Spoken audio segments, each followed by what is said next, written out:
કાજલ, હેતલ અને ગીતાની માસિક આવક વચ્ચેનો સંબંધિત ગુણોત્તર 53:70:57 છે.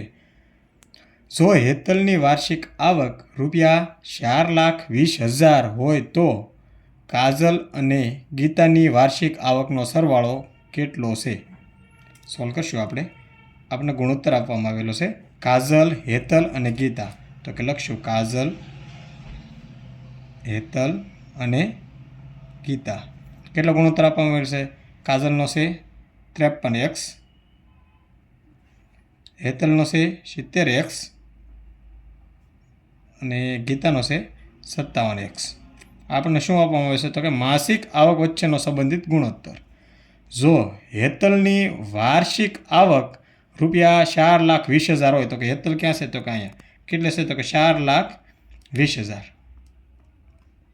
આ આપણને કયો આપવામાં આવેલ છે? તો કે માસિક. આ આપણને કઈ આવક આપવામાં આવે છે? તો કે વાર્ષિક.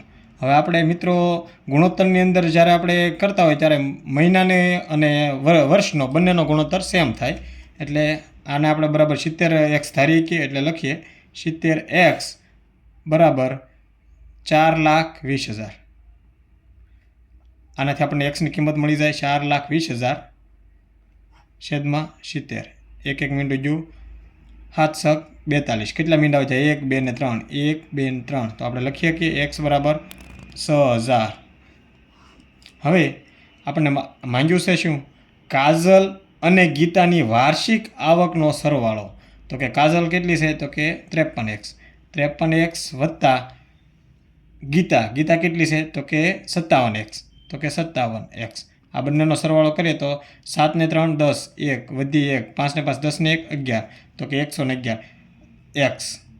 તો હવે આપણે 110x 110 ગુણ્યા 6,000, કારણ કે આપણે એક્સની કિંમત આપણને 6,000 મળેલી છે. તો આ બંનેનો ગુણાકાર કરીએ 1, 2, 3 ને 4. 4 મીંડા 1, 2, 3, 4. 11 તો કે 66. તો કે આપણને શું મળ્યું? તો કે કાજલ અને ગીતાની વાર્ષિક આવકનો સરવાળો કેટલો મળ્યો? 6,60,000. તો કે આપણો ઓપ્શન ગોતશું ઓપ્શન ડી. ઓપ્શન ડી આપણો સાચો થઈ જશે.